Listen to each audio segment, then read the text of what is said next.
welcome to this week's Kith and Kin podcast.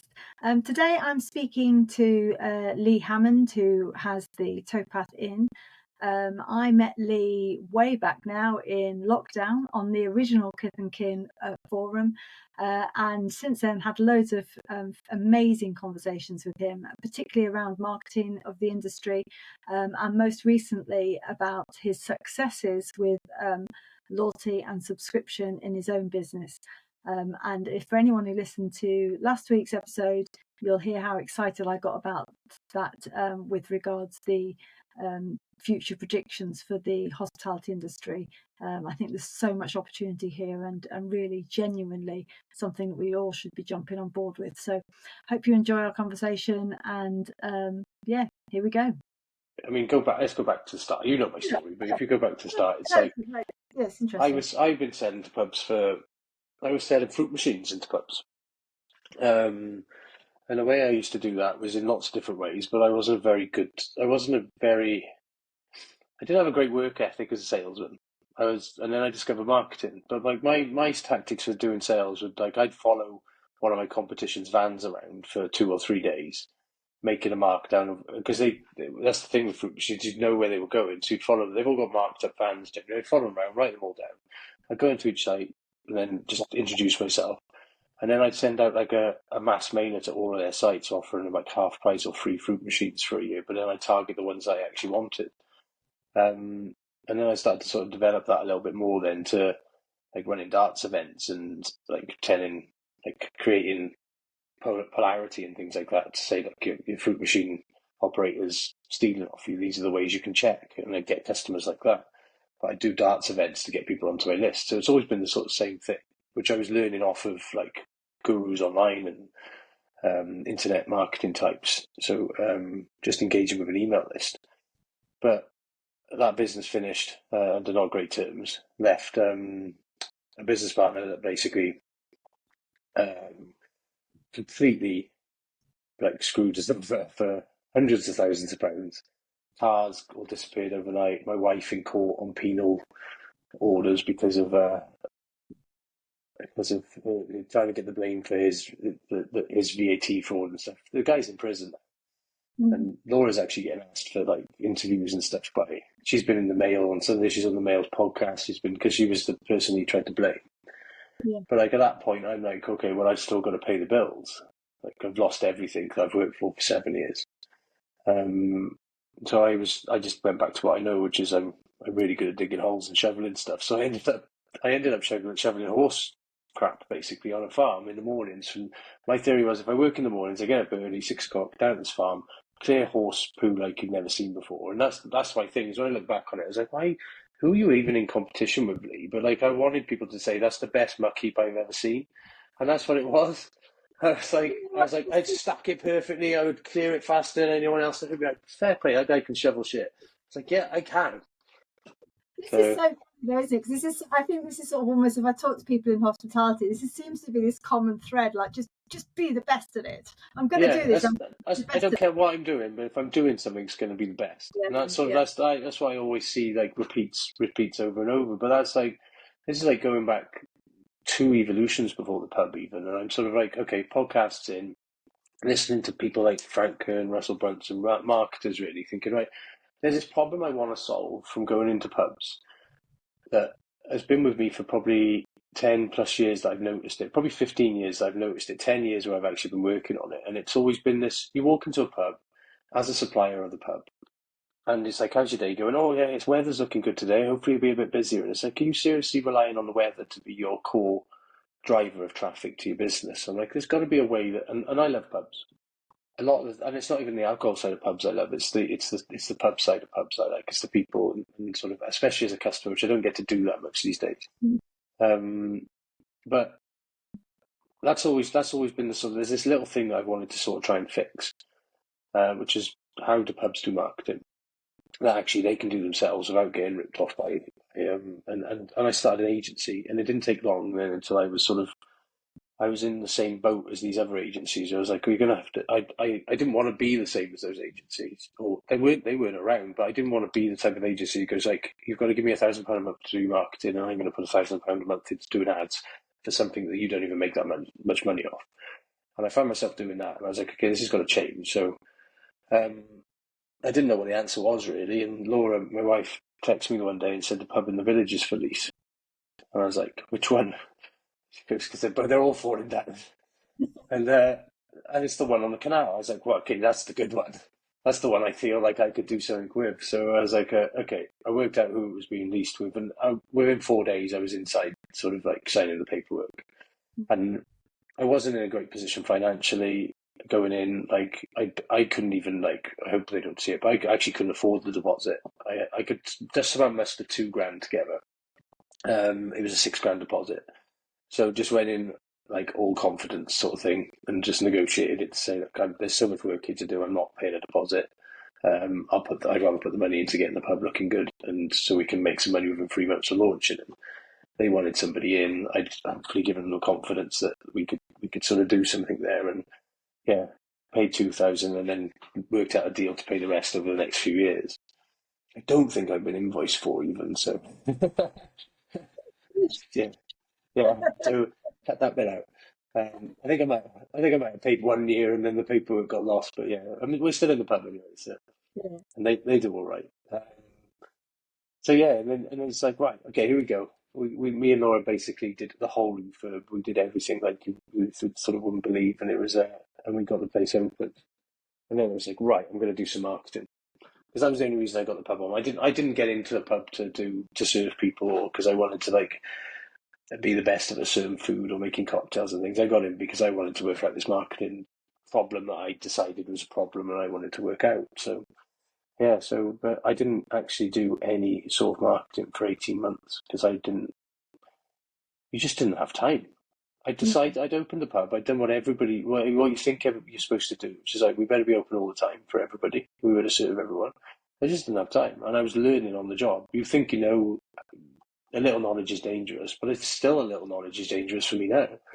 And it's like learning, like just running out of things, like stuff you're never going to know when you're just constantly fighting fires, especially in a place which is just held together with zip ties and gaffer tape. Really, it looks really, really good on the outside, but like it is Yeah. held together by zip ties and gaffer tape. Which if it's not worth fixing if you can't fix it with either of those two things anyway. So yeah, so I didn't do anything, and it was like that year, that 18 months is tough. So anybody that's done that for the whole of their lives, so they've just been open as a pub, my hat comes off because I couldn't. If it wasn't when March 2020 came around and there was the chance to close down, we were the first to do it. I needed it. I just needed to stop because it was 18 months of like, it was like, I compare it to being like a cement mixer.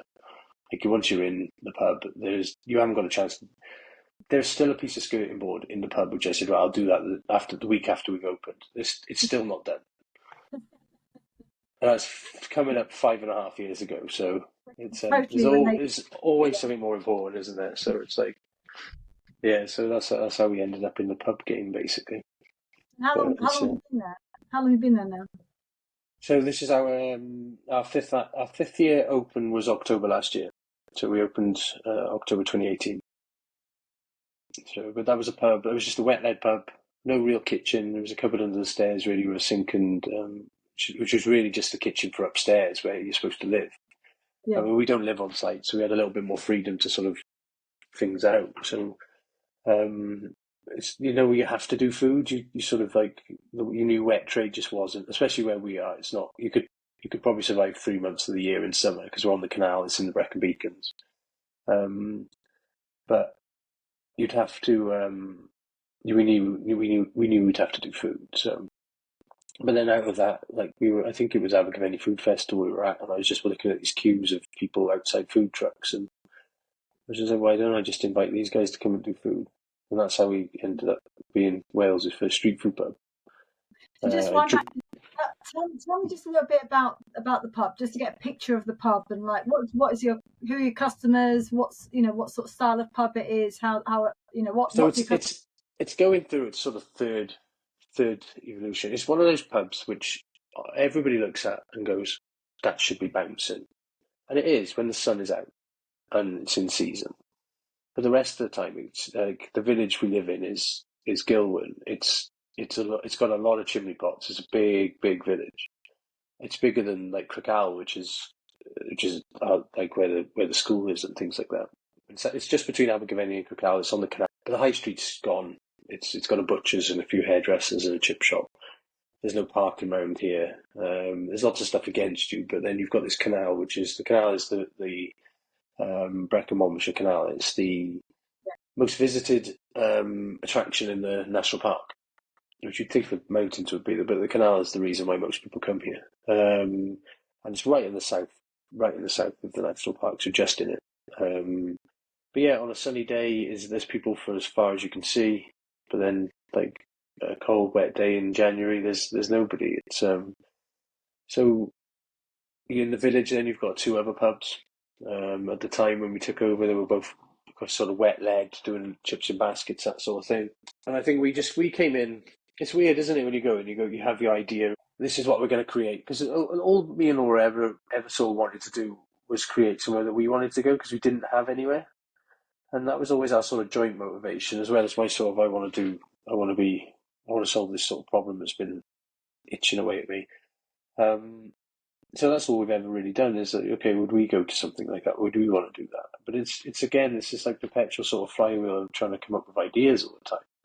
A little bit like when you sort of try a tactic in marketing, and everything's always sort of seems to be tactics in this industry. There's never really like just a strategy that works. Yeah. So you try saying, "Oh, that works," and okay, but I can't do that next week because it's like it'll fatigue. So I've got to come up with another one, and then you find that you don't do anything at all because. So it's the same with sort of it's brand really, I suppose, if it's outside hospitalities, but it comes back to sort of who is that person you're trying to serve, and you're either a commodity sort of general pub, aren't you, where you're buying off the same frozen lorry that's distributing all these foods that you can microwave and fry, and you're serving that customer who wants that sandwiches at lunchtime and sort of pints for an acceptable level, or you specialise. And we started off as the sort of try and please everybody, but that nearly killed me because it is every day you have to try and please everybody. And it was only really sort of getting that break in lockdown where you go, okay. But my biggest thing was I think I had the break in lockdown, and that the biggest problem for me was that my kids' mum used that as an excuse to stop me seeing my kids because Maggie, my youngest daughter's got asthma, and so she couldn't travel doing. And whether that was right or wrong, but it sort of made me think at the same time. I was like, well, I was outraged by it, but then I was like, well, for the last 18 months, I haven't bloody seen them anyway because I've been doing this pub. So, like, being honest to myself, I was like, well, I can't be mad about that because I've sort of neglected that time anyway through sort of trying to build this business. And then that's the bit I think that you just don't the sacrifice you have to give if you're running an old school sort of pub like that. And I was definitely lucky that I had that time to sort of reflect and go, okay, I need to change that coming out. Whatever it comes out in lockdown, it's not going to be like that again. And so now how's it different now? So when we opened a Thursday, Friday, Saturday, Sunday, and I did what everybody does. When I go out, we're going to get a chef and we're going to cook. So we pulled the staircase out of the kitchen. We built our own kitchen in there. So we pulled the staircase out of the pub. Luckily, because the canal's higher behind the back of the pub, you can access upstairs from behind. We put an Airbnb in upstairs as an extra revenue idea, and took the stairs out, so that gave us an extra room upstairs to make the Airbnb work. And we thought, okay, we're going to hire a chef.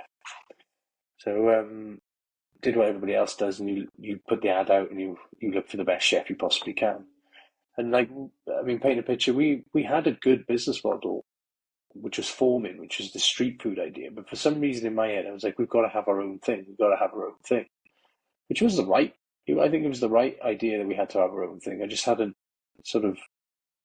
I had to test a few things to work out what that was going to be.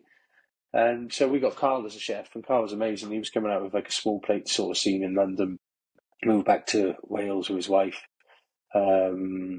Absolutely brilliant chef, some of the best food I've ever eaten.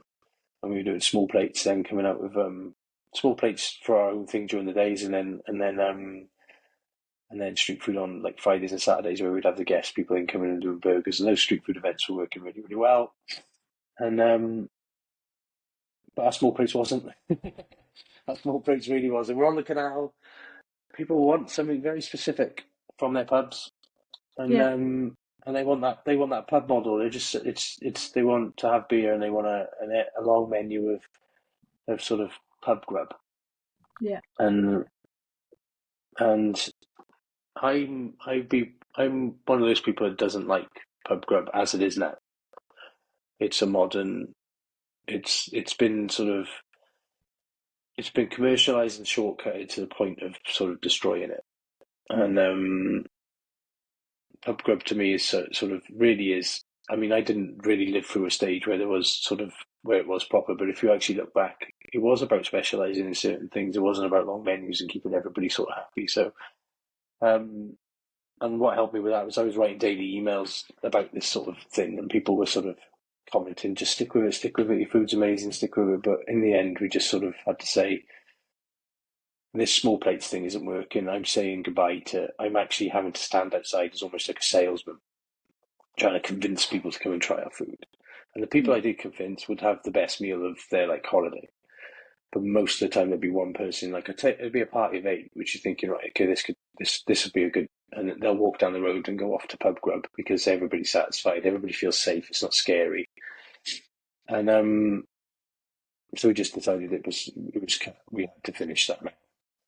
That's really difficult, isn't it? I just sort of reflecting on that myself, because you have, and I see, I've sort of experienced it quite a lot as well, where you're doing something really, really well, and the people who are getting it think it's brilliant, and that feedback that something is amazing, this is great, this is great, this is great, but actually that needs to be balanced against actually you are running a business.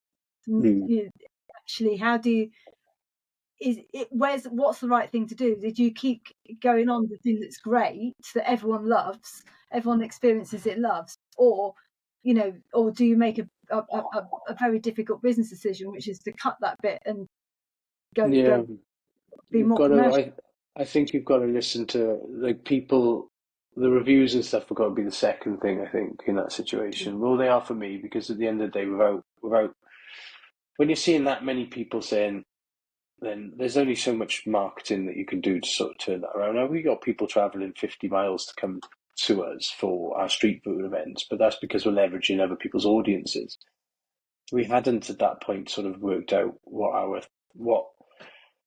I've always known, because it's one thing that comes up a lot in the sort of the books I read, the podcasts I listen to, and the people I sort of look up to in marketing and business is there's always this one thing. So in sort of marketing, you want to sort of convince people of one thing.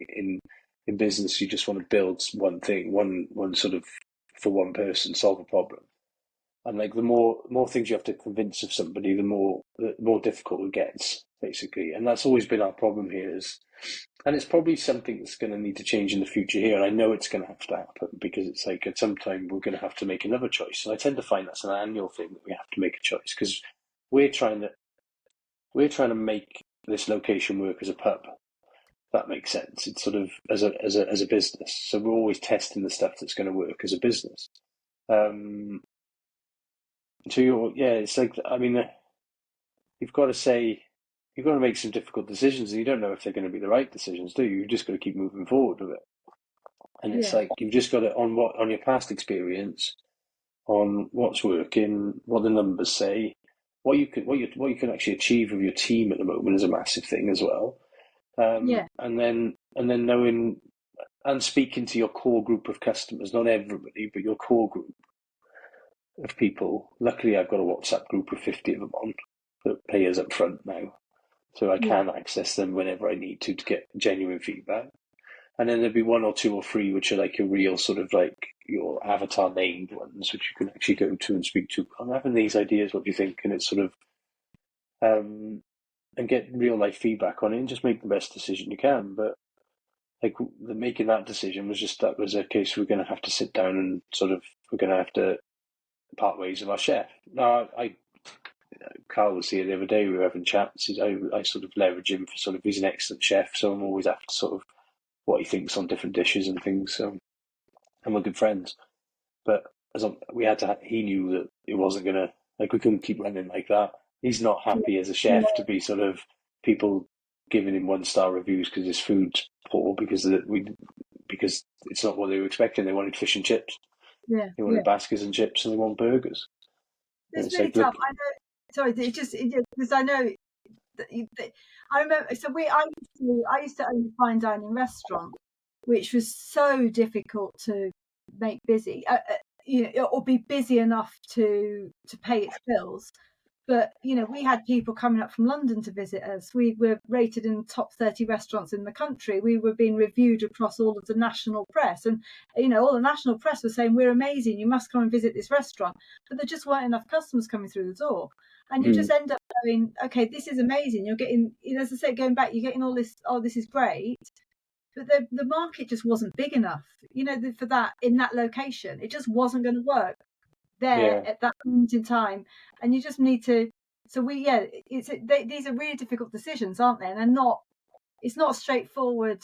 That was a mistake. It's that there's other ways of doing it, and I think going back to when we sort of in terms of marketing and putting together those kind of strategies, it is about trying to.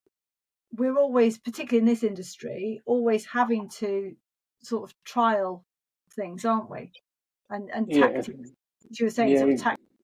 very tactical, the marketing side of it. It depends how you view it, I suppose. It's the hardest thing to get right is your product, I suppose. Once you get your product right, it feels easier then because you're just going for market fit. And market fit is marketing, isn't it? So it's but like we were still trying to find our product. We knew we couldn't survive on street food alone because you're giving away all the.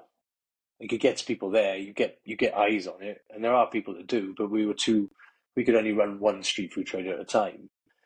But like you've got venues that have got 6 or 7 in city centres, and they work perfectly fine. We that wasn't something that we could do here. So we always knew we had to sort of do our own food, and that's what came out of the back of Carl leaving. Was we were like, okay, we looked at the EPOS, and we could just see we'd sold thousands of flatbreads that he was making. That's how pizza happened.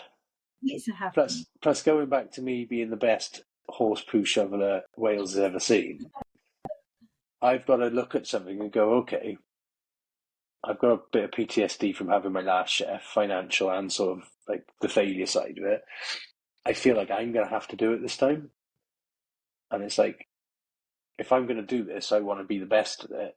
Can I be the best at pizza? Well, yeah, I think I can. I think I can do that. I think it's just a bit of dough. I've done a bit.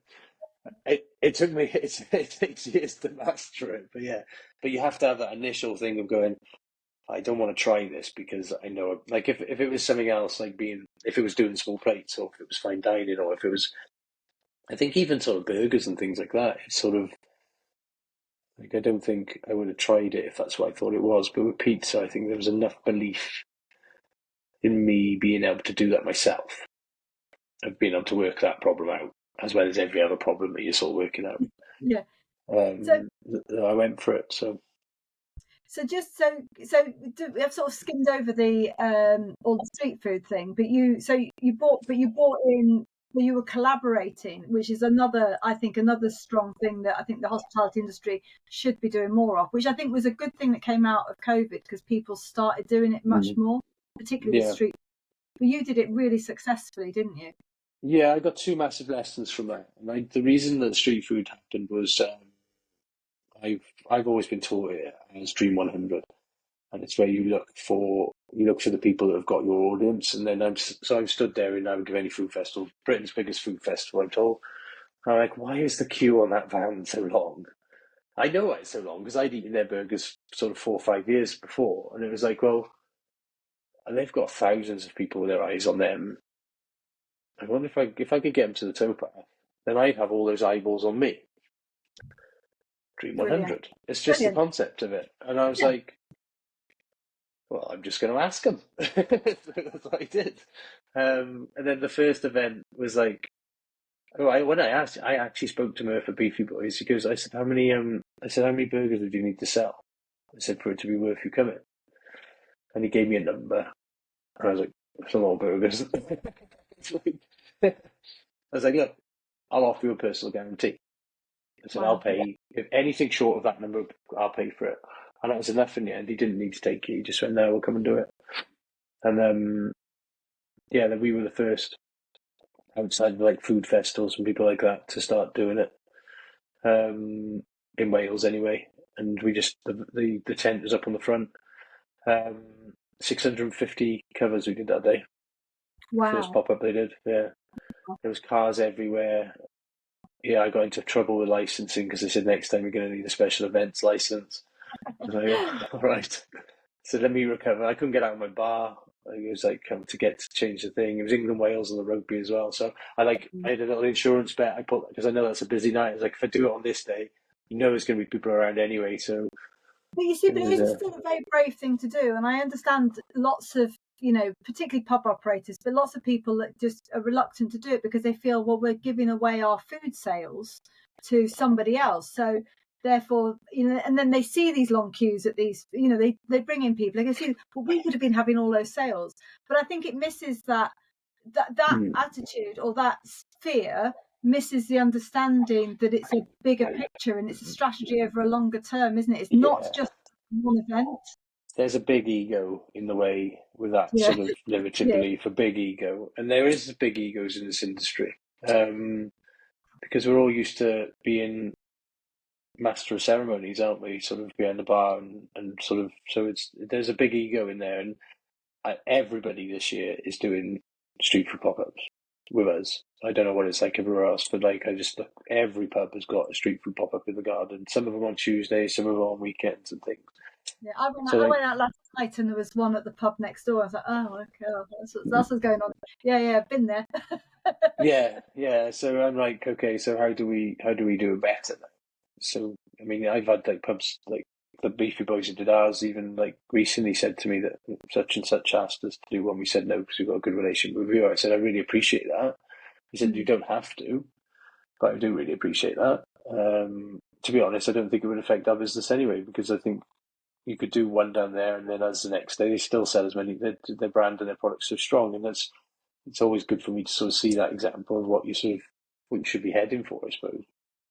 But And the collaboration is that basically you get all of the drink sales, so you're bringing an audience in, and some of those yeah, will be your existing customers. So it's something for your yeah. existing customers. I mean, Bring them I again. one of the New, one of the reason why I think I find it so easy is that I've never really looked at it like that. I've looked at it through with my marketing cap on all the time. So right, I want to do this because I want to test this. What people are teaching me online is right. Dream 100, take the list. No, Dream 100 could be anybody from like something as big as that. But it could be a hairdresser. It could be a hairdresser who's got all of your dream sort of customer that has their hair done there, and it's just a way of working your way or biting your way in with them to get eyeballs onto you. But it only works if you've got a way of once those eyeballs are on you, of getting those eyeballs' attention and making sure that they become your customer for whatever your product is. So it's all well and good. That's where I'm sort of not too worried about everybody going, I'm going to do, because it's a short-term tactic that people are using yeah, it for. It's not a long-term strategy that they're doing. So like our strategy is to get people in the pub because our four walls marketing, our Wi-Fi, our retargeting of our social media is all driving everything back into one place, which is our list, where we can then try and find the people that want to buy our high-ticket product. But everything's designed around one strategy, which is why are we doing this? Because we want to get more people into our funnel, basically. brilliant. Um, This is just leading us perfectly into what we're talking about, or what I was talking about before, which is loyalty and yeah, subscription. It's about the product and all of that. So this is about So let's go into that because I think we've you sort of so basically that the idea of sort of collaborating and with the street food thing is actually as part of the marketing that actually pulls people into yeah. what is essentially It's a funnel. it's traffic. It's traffic now. So initially it was a product. Now it's traffic. Because it's still worth because all the work that any of those big events. It really for me it's only worth doing on the big if you've got a big audience. It's the same as looking at them as an influencer. The same reason you would get an influencer in is because you want access to the eyeballs that are on there. It's Yeah. just a traffic source. It's the same reason we pay Meta to run ads. Is because they've got everybody's eyeballs, so we have to pay them. But you have to have a system of funnels of some sort, I call it guest finance acquisition. Hormozy called it in his book recently was client finance acquisition. I copied his and just changed it for guest. Because he's the guy that sort of taught it to me. Really, was that if you can, because like I was discussing this with you the other day because you were in gyms a while back. Actually, that was got to be a year ago. Actually, and I was saying that I was like when I actually it was just before I think it was like winter of lockdown. I was thinking I'm going to do more email marketing because this is what everyone's telling me is like what are the trends, and every year the trend is stick with email, and it has been always sort of Ryan Dice, Russell Brunson, they all sort of say the same thing. And these are guys that I was sort of like, well, how do I? No, none of these guys have worked out a formula for hospitality. Nobody's done this formula for hospitality. So it's what these guys are saying. I've just got to work out how to adapt it over. So I was like, I'm going to start doing more email. And this is where me and Laura sort of had a slight clash on things. It was like, she wanted to get a copywriter in and do like a Towpath Times and stuff like that. And I just wanted to write how shit or good my day was that day. And just like, I wanted to go really like, be vulnerable and sort of write it out. So we started off with the Towpath Times, and like, yeah, it slowly morphed into me just ranting every morning or saying it's been a good day and things like that.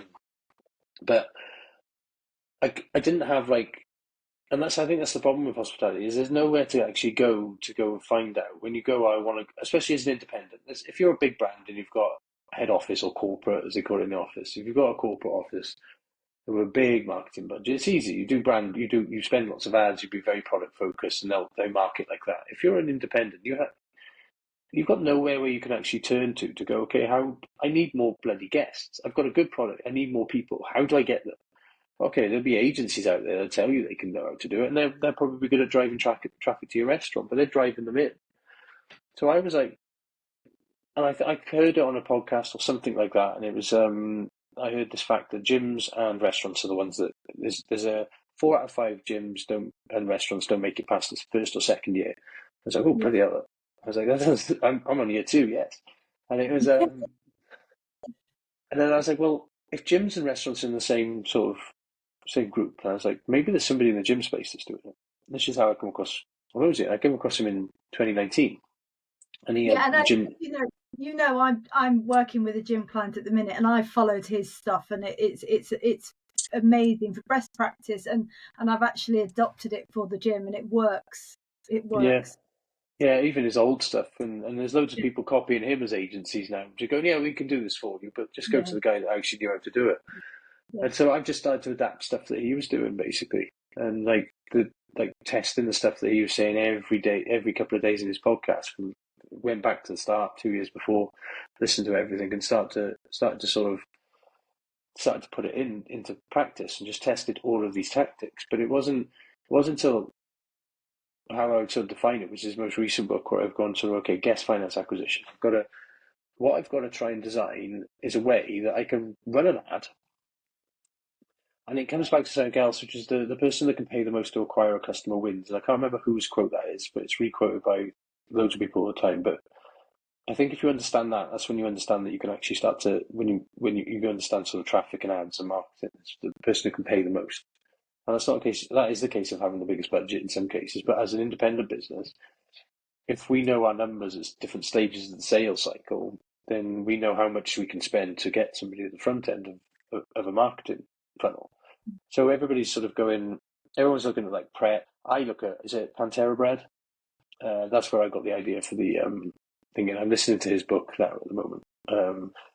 But the subscription model for me was where I went, okay, that's where I can go. If I can get somebody to pay me a few £100 for a membership every year, then that allows me to spend way more than everybody else on acquiring that customer in the ads. That's only if I'm doing paid ads, and that's where I've gone. Okay, that's what I need to do. So we need to create a membership, and we created ours.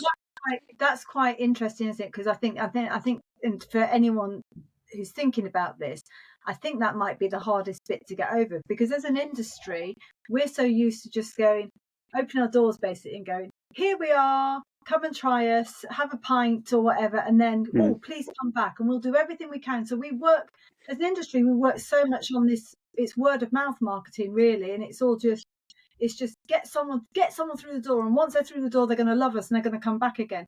But actually, one, that's missing the point of how the world's changed so dramatically just post COVID, but probably before that a little bit. But the world isn't quite like that anymore. But I think the other hurdle that people have got is, what is my product and what am I selling, and how does someone take a subscription for that? Because Yeah, the way like for a pint of beer. as pubs, and I didn't really understand this like when I first started marketing for pubs, was that you've got two types of products. You've got the products on your bar which everybody else is doing the marketing for. Like you watch even I was like, oh, I fancy a pint of Guinness, and I can't work out why. And it's because I've been watching the Netflix Six Nations thing. I was like, oh, the branding is amazing. I really fancy a zero Guinness for breakfast. It's like, but it's done for you. So that's where you sort of in a commodity market. That's why people sell on Amazon Marketplace, is that you just put your products up there. Amazon does the work for you. The way you win is you have the cheapest price. But that's a race to the bottom if you're a pub, and that's the race that most people have been losing recently, because there's a category king that's winning that, and when you look at their numbers, they're not doing particularly well. With Wetherspoons, if you can't be cheaper than Wetherspoons, then there's no point. You might as well be the most expensive in town, because there is a strategic advantage to being the most expensive, but there isn't in the second lowest price. I would say actually one of my first businesses, that was my strategy. Cheapest, or most expensive. Most expensive, because you couldn't. I was tiny. I only seated 20 people.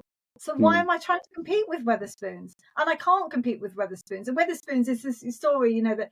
Well, Wetherspoons took Guinness out. They weren't getting the deal they wanted from Guinness. And Guinness said, no, we're not going lower. This is the price. This is our bottom price to you. Wetherspoons took Guinness out, and within 2 days, Guinness had backed down and said, okay, fine, what price do you want to pay? We can't play that game. No, you can't. So you have to be the most expensive, but it doesn't mean you have to charge the most for your pint. No, you just got to have a product that you own, basically. Which that can be the service, that can be the atmosphere, that can be anything. It's a product that you're known for. Yeah. But it gives you a really bloody high margin, which is like 80-90% GP. Because without that, that's the first step for anybody. If you're a pub and you're just selling everybody else's stuff, you're not going to be around for much longer unless you've got an amazing service, or you've got something that sort of stands you above the crowd, which which gives you a better margin on your stuff, which either means you can charge more for what everybody else is doing because people want the service side of it or the environment, which is why we get away with it in summer here, because there isn't another place on the whole canal where you can sit on the side of the canal and drink a beer. So I can charge whatever I want for a pint of beer in high summer. The problem is, it's about a month of the year where I can get away with that as a product. It's a brilliant business in summer holiday. The rest of the time, I'm like, it doesn't make enough to see me through 11 months. Put it that way. No. So you have to have products that you own that then you can and lots of them which you can stack in so much value that then you can create something that's. I was in with a client of mine that I'm actually working with now the other day, and I said, look, we just got to create an irresistible offer for your membership. And they were like, what's an irresistible offer? And I was like, yes, I came back to something that's so irresistible to your dream customer that they feel stupid saying no to it.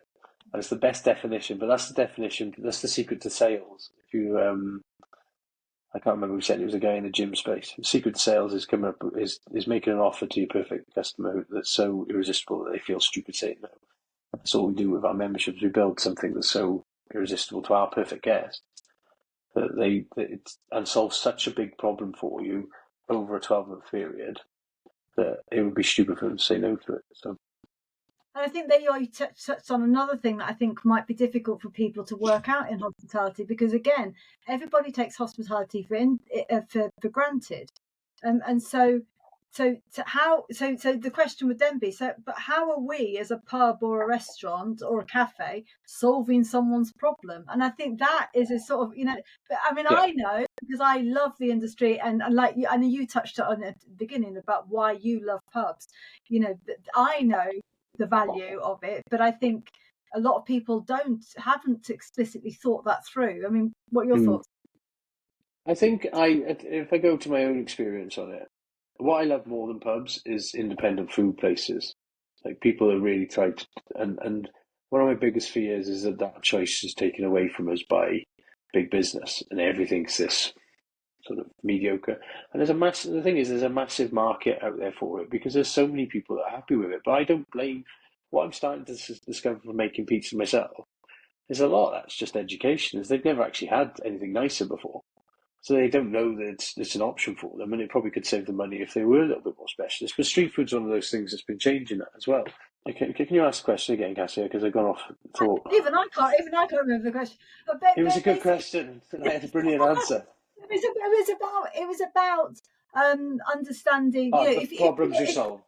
Yeah, what problem as a restaurant or a pub or a cafe? What problem are you solving for your customer? Yeah, that's where I sort of starting with product, is because that we're very, very product based as an industry. You have amazing chefs come in and they're like, I've done my product. They're precious over their product, but there are amazing chefs that come in. There are amazing people, cocktail mixologists that come in, and they're never sort of seen because they haven't done any of the marketing around it.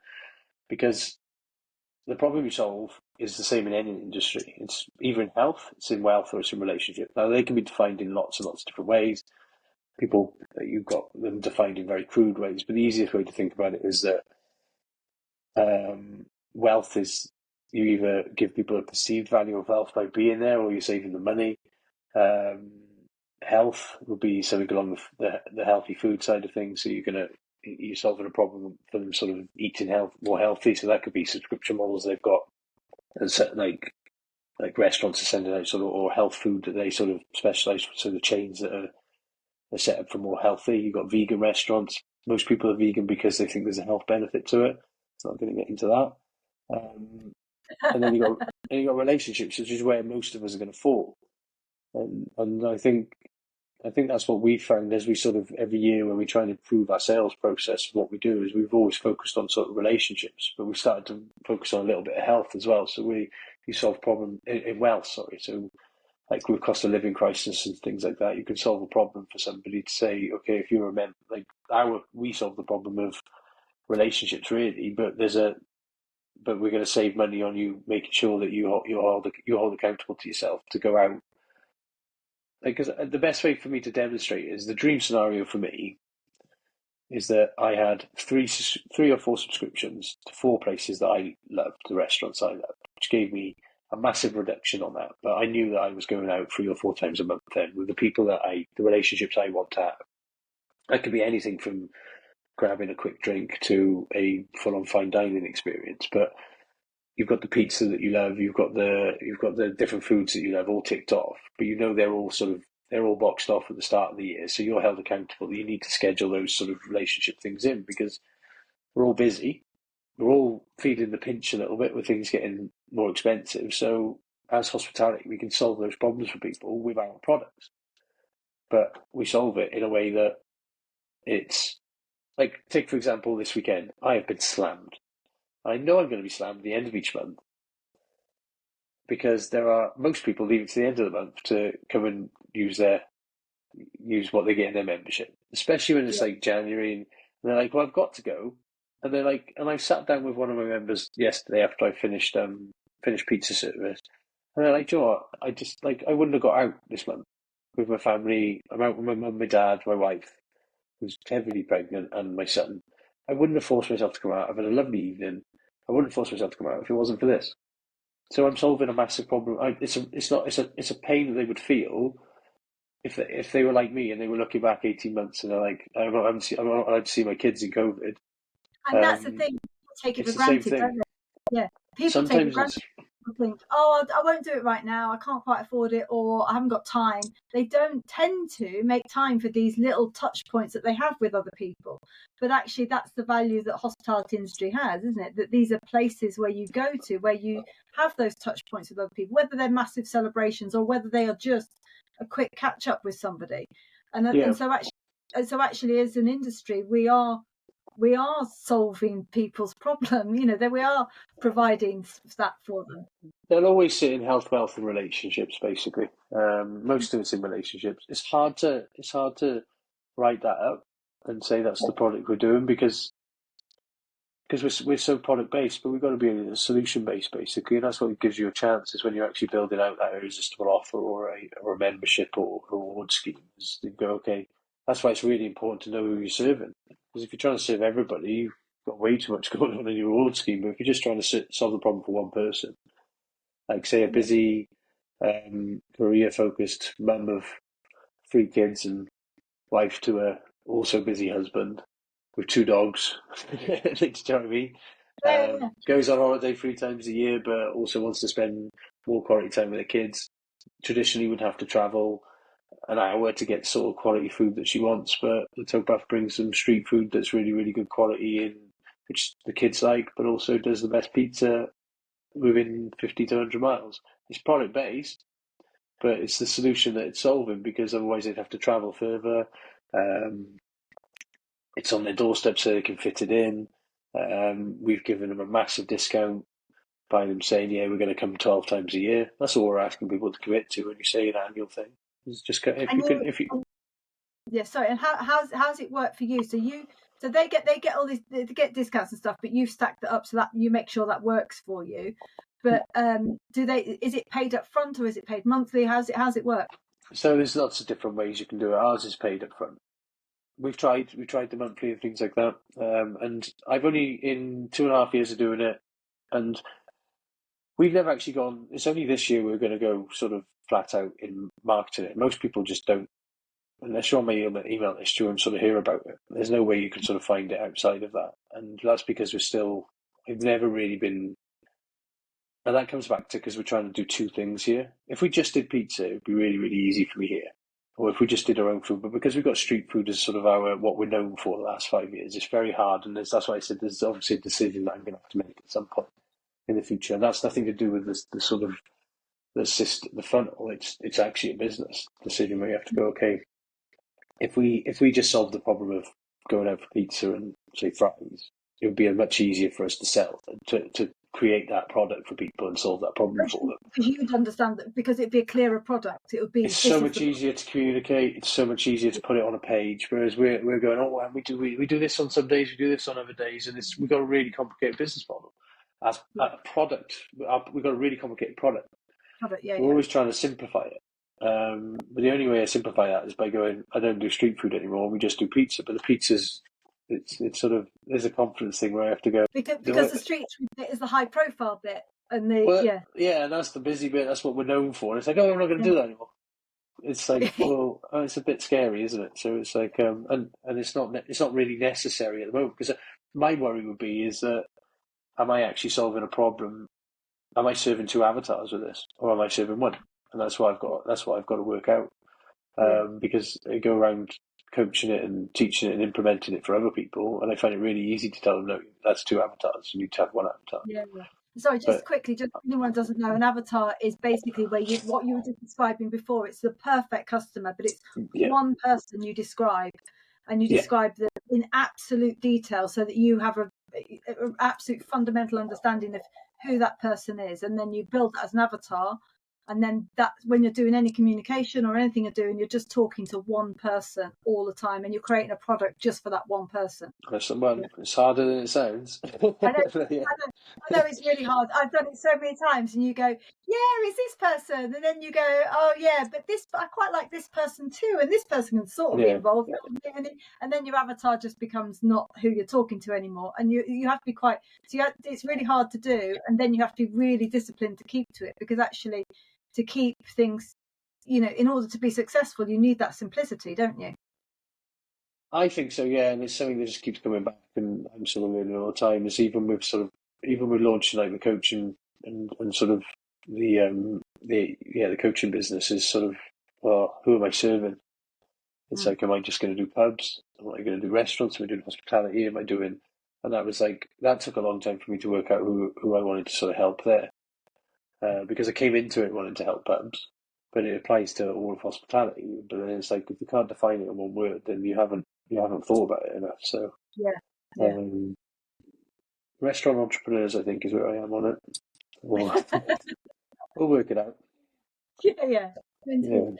It will serve one person, and then create the products that solve those problems, so that you've got margin in, then that you can actually have a profitable business when you build these stacks out to get people's attention and deliver and solve the problem for them. It's simple, really, but it's having a point A to point B system that actually you can, because that's where we come back to it, is that everything was just traffic before. Is once you've got that product at the center, you don't actually have to come up with any more ideas. You don't have to go, okay, we're going to do a discount on this, we're going to do this. You don't have to come up with any ideas. You just have to come up with new ways to get traffic into that funnel. And that's as simple as printing off some leaflets and going and getting your kids or the pot wash boy to go and drop off leaflets on his day off and pay him in the area of town or the village where you think you're most likely to find that one customer of yours, that profile. It can be working with somebody else, a top chef, doing a guest night with another chef where you pay them to do it. It could be launching a podcast where you interview the people who've got your audience. These are just traffic sources that you're all directing back into your main offer, which is your membership. Because you're still going to get, and the thing that we've started to notice is that we can, like, you've got two prices then. You've got what your members pay, and you've got what everybody else pays, and you don't mind dealing with holidaymakers who are a bit artsy because there's a tax on it. So there's a price for everybody else, and then if you like what we do, then you can get it. You can get this package, which means it's a lot more affordable for you. Yeah. So in principle, we've got this principle of knowing exactly who your customer is, simplifying your product so that customer can understand it and you can market it, and then about basically combine those two to come up with an irresistible offer, basically. Yeah. And step 1, 2, and 3. Yeah. And the irresistible offer is that's almost like here's the first thing. Yeah. So I mean, basically, why would you not subscribe? You love this place. Why would you not? You're going to come here however many times this year anyway. So why not pay in advance and get a huge discount on it? And then you're held accountable to make sure you do come back. But I mean, you can do it. I mean, once you start actually thinking about it, to go, okay, like this. Once you've built out that customer profile, you go, these are the problems I can solve for them in these health, wealth, relationship sort of areas. And once you've actually know what your most profitable products are, because that was something else that I got, was like, I went to my till one day because I was like, I need to find out what I'm selling the most of, and I need to know where that ranks on my most profitable products. And I went in, and it's beer Moretti, and it's the drink that I make the least profit on. It's the product I make the least profit on. So like, we'd be like, oh, we sold loads of Moretti, but we're not making any money on it. Because we're a Thai brew, we're paying nearly £250 a barrel or something stupid with the VAT. You can't sort of. It's just a cash flow problem if I sell lots of that. If I'm not pricing it right, if I haven't got the right gross profit on it. I think at the time as well, we were getting maybe 45% gross profit on it. So I'm going to need to get that up to 55 GP. And when I looked at it, I was like, oh, expensive. Yeah. It's expensive. So I got a choice. If you take it off a bar, or people just pay more for it. So we sell less of it, but it's at a margin that means it's not affecting my cash flow. But once you know what all your profitable products are, and once your team knows that, and you know, right, this is the route we're pushing down. We want people to buy these products. We want people to buy these products. I'm not that fussed if they don't buy these products, because they're just stuff that other people are doing the marketing for. If they sell, they sell. I make my gross profit on it, but we're not basing our success day to day, month to month on how many of those we sell. And then you can go, okay, well, I'm going to take all the stuff that's most profitable for me. I'm going to put them in this pile, and I'm going to work out what I can actually do financially, and what's going to make it like really get attention of the people I want it to get attention in a pile. And I'm going to work out how I'm going to stack that up and what it's going to cost. And then I'm going to have another think for another week or two of what else I could do. It's going to make that really irresistible. Like if you've got a high profile person in your business, then do a party once a year where you get to meet that high profile person. But it's only limited to the first 100 members. If you've got a VIP, if you've got a secret recipe, put that in there. And you'll start to come up with new ideas then, which only stuff you can only deliver, because there's lots of free stuff you can bolt into there as well. Like we're not far off getting to the point where we're going, we're not going to offer table bookings to anybody except for these members. Yeah. Because why should we? It's all about this. I mean, and we've been talking. I know how complicated, or not complicated, how challenging these decisions are in order to make these decisions. But it is all about tweaking them and getting them right as well.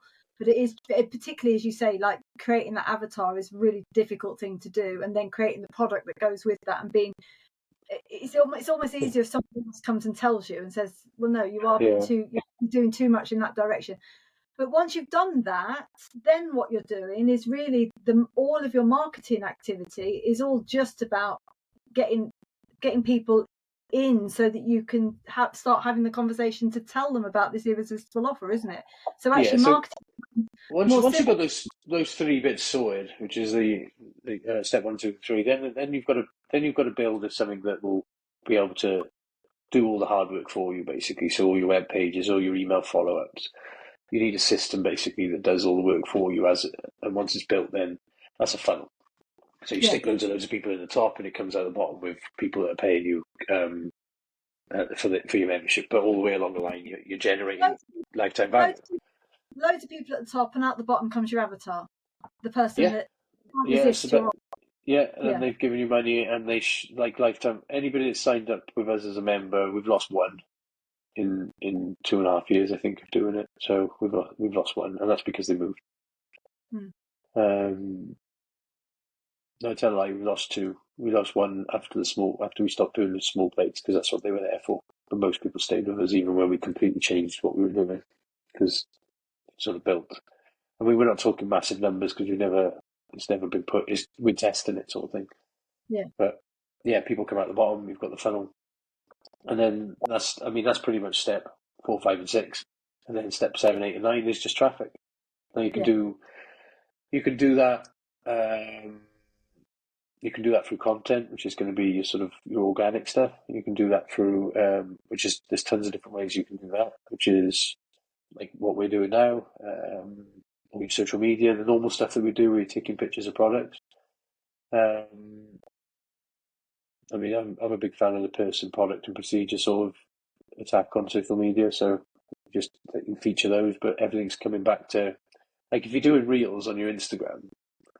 I was having this discussion with a guy the other day who does pizza marketing. Like, this is my hobby at the moment. Is I go and find people that say they can do marketing for hospitality industry, and I go and pick them apart on their own podcast, and they're like shaking by the time they left, because they're used to being able to like say it. So I'm like, have a look at my Instagram. I said I know my Instagram's not right. I said because they were doing like 3 reviews.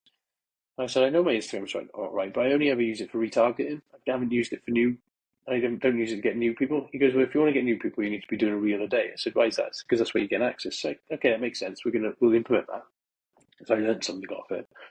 But like, if you're doing your reels, then, and people are coming back to your social media, then the only thing you need in your link then is your call to action, which is your membership. So that's your traffic. Yeah. How do they go from that into your funnel? So that you can get to them, So you're only working back to one point, which is your funnel, which is wherever the starting point of your funnel is. And if you're sending an email out, your call to action might be to book a table, but most of the time in the PS it's going to be, have you heard about our membership? Well, that's what your sales script's going to be. I mean, there's tons at the end. If you're going to do interviews and podcasts, if you're going to do Dream 100, then make sure you're 4 walls marketing. If you're getting a big pull from somebody else's audience and they're all coming in to see that, make sure that your toilets are full of adverts and all your tables have got adverts to get people into your membership. Your Wi-Fi, when people are going on your Wi-Fi, make sure that they've got a bridging sequence of email follow-up once they've used it for the next week. if they've opted into marketing, to introduce them to you, tell some stories, and then introduce them to your membership. Everything then you start to think of, your whole marketing, your whole strategy is just go, okay, well, once people come into our world, we build a relationship with them through however means, that might be our Instagram, our emails, and then we get them in. So rather than this, right, we're going to get people in with free offers, a Groupon offer, and then we're gonna get them in with another offer. We're going to get them in with an offer, and on the fourth time, 70% of those people, I think John Taffer's thing was, 70% of those people will be loyal customers. We hope. Yeah. You can't measure lifetime value like that. No. You're spending a lot of time, and you can't. Yeah, it's to say you can't measure it. You don't know whether it's actually going to work until it does work, and actually the amount of effort and time you've spent in that is just exhausting. And then you've, as you say, always having to come up with a new idea. How am I going to get this person's attention again? Rather than just getting them on the first time you get their attention, having a way of getting them through. Well, I got 90 days worth of emails written now, which tell everybody our stories of how we've come through it. It's building. So when you come into our world for the first time, you're going to get 90 days of emails. Now, I want you to unsubscribe if you don't like them. If you don't like it, don't be. We don't want you. Yeah. Not that you don't want you. That sounds awful. But you're not our avatar. You're not our ideal customer because these emails have been written because they're written for a certain person. Yeah.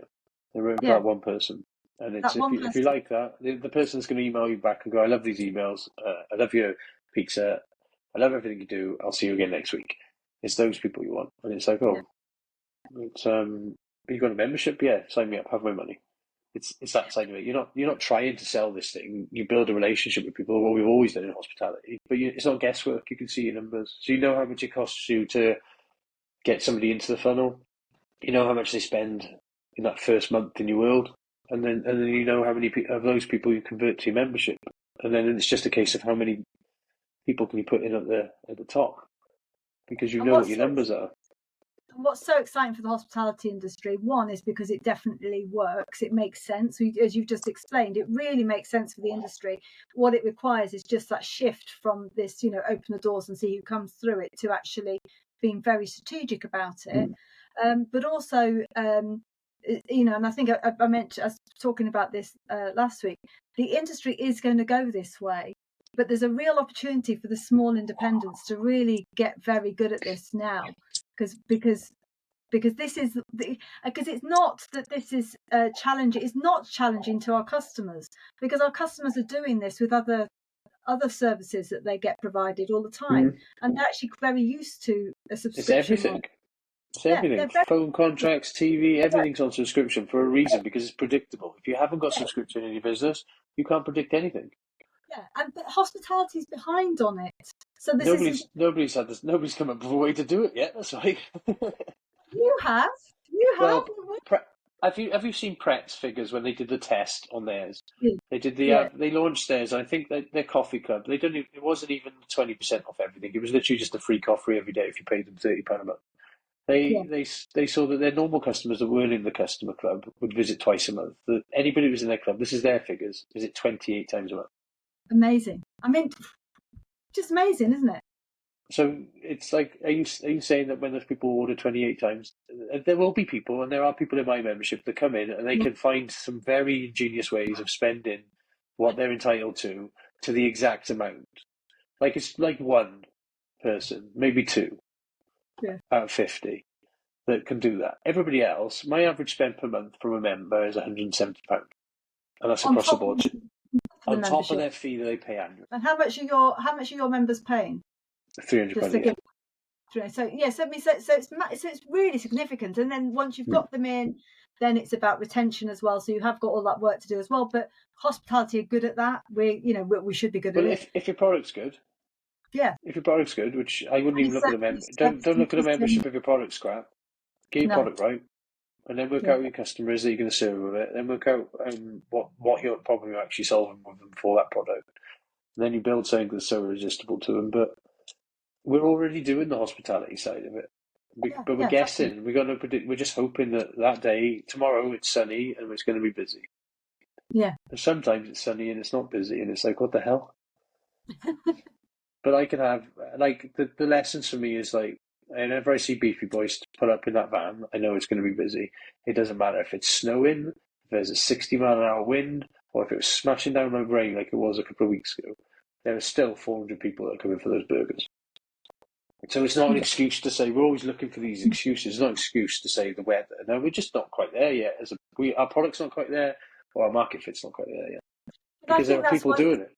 Yeah, I think that's why it's such a good opportunity, as I say, for the small independents in particular, Yeah, because we're agile, we're quick, we can get on this. We can get on this now. Somebody could take this right now and have it up and running within 3 or 4 weeks and be seeing those yeah, results instantly. And I mean, I know just as a customer, I would as a customers are, well, we're all, not just customers, but to anybody. We're creatures of habit anyway. So with or without the subscription, we pick a place we like, and then we go and do it again and again, the same place over and over again, which is why marketing for the industry is difficult, because you've got to break someone else's habit. So yeah. you want I feel that's a safe thing, though, isn't it? Because there's no worse feeling in the world than when you go and try somewhere new and you're disappointed. yeah. For me, there isn't. Like, I did it the other day, and I was just like, man, that's stung. No, That's so I stung. did it yesterday. I went out yesterday. I didn't. That's the thing. There's a place that I really want to go to, but I haven't been out with my husband for ages. And I said, "Oh, should we go to this new place that I've been talking about for ages?" And then in the end, I just said, "No, I know I don't want to risk it. We're not going to go out again for ages, and I Yeah, don't want to risk being disappointed. So let's just go to the place which is, it's not even that great. It's mediocre, but I know what I'm going to get, and I know what my expectations are, and that's where I'll go. I'll go to the safe place." yeah. We are But safe it, creatures, and I learned that with the menu that we had with our small plates, is that people just, yeah, it's not worth the risk. If that's a scary menu, I'm going to go with the pub grub down the road. It's yeah. got to be. We are safe creatures.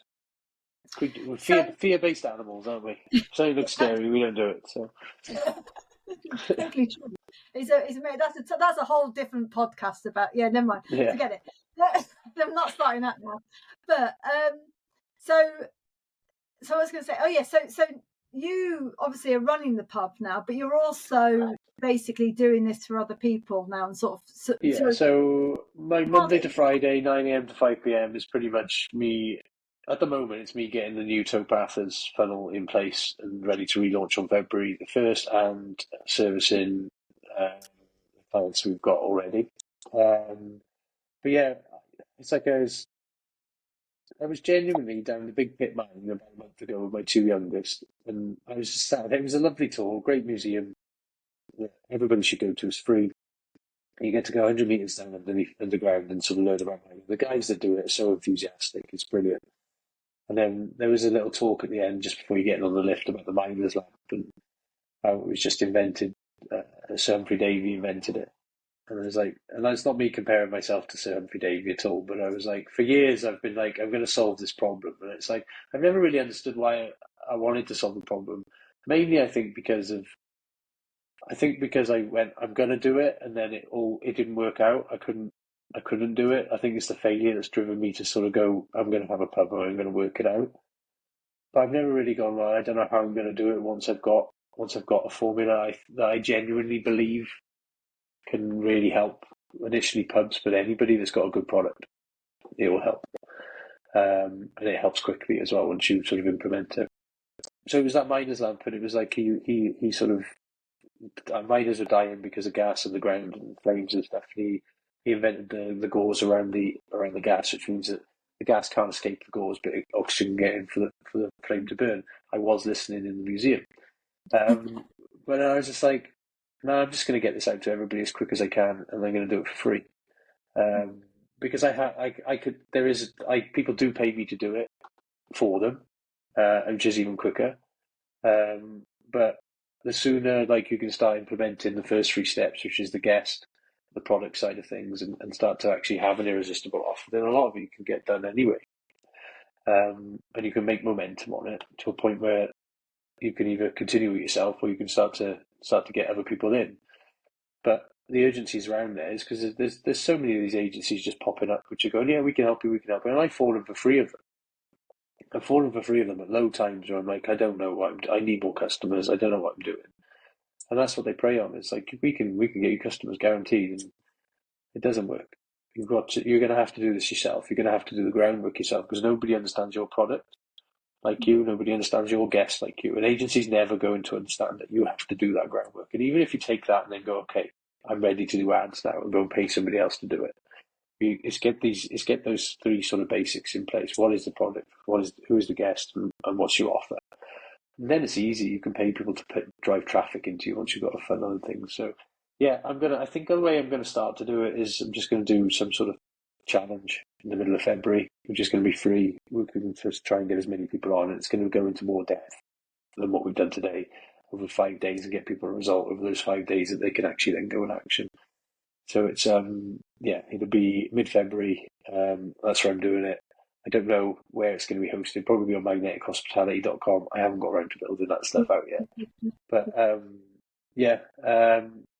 really excited about it. I think it's going to be a game changer for a lot of really cool, really good small food brands. Because there's nothing worse than when you actually do get brave and you go and try somewhere new, and you think, this place is amazing, and you go to book it next time and they close down because they've got a business. And yeah, that's happened to me a few times. So yeah, I go back to that my fine dining restaurant, and I closed it, and people go, oh, I'd tell you, and they go, yeah, I used to, and they go, oh, I heard that was amazing. I never got round to going. I was open 2.5 years. When were you going to get round to going? Yeah. You come out, maybe I'd still be open. You didn't have an irresistible offer, that's all. Didn't, no. But I mean, in fairness to me, it was. I was only 4, so it's 20, actually literally 20 years ago. So I didn't know as much as I know now. There was a lot of, I'll open the doors and wait and see what happens, and then I'll adapt, and you can't do that. Yeah, actually, to be fair, back then, that is how you did do it. There wasn't much else you could. Isn't it scary how we talk about 20 years ago back then? I know, but this world I'm still that old in my head. That's how old I am. 2020. I've never aged past 2020 as a male in my brain. That's exactly right. I'm still. No, I know. So but you didn't have these options, and there wasn't these ways of doing stuff. So we sort of we didn't run out of ideas. We ran out of money, and it was a different world actually. But I think we've all learned it. You can have an amazing product. People don't know about it. But that's the thing, isn't it? The more people, that's the simple equation. The more people know about your product, the more money you'll make. Yeah. It's simple as that. You just got to find the most. You've got to be the person that can pay the most to acquire a customer. And that's those two equations. Fantastic. Well, thank you so much for your time, Lee. I really appreciate it. I honestly, I'm really excited about this. I think this is definitely, but whatever. This is the way the industry's going, and people need to get on board it quick, because like lots of things, once people, because the whole point is, it is about loyalty. Once people subscribe and they're tied up to 2-3 places for a year, they're not looking for anywhere else, and you're going to lose. Yeah, it's definitely a gold rush. I think if it goes that way, and there's a gold rush there, isn't there? Yeah. And I don't know where that will take people. It might be a case of like a subscription model comes in for lots of different people, but it's get people into yours first, because in 5 years' time it'll be, now I've already got 3 of them. I don't need another. Yeah, I've got 3. You'll never get people to try a new one then, will you? It's like changing a phone contract. Well, yeah. Anyway, thank you so much for your time, Lee. And I'll catch up with you soon. Lovely. Cheers. Catch you. Bye.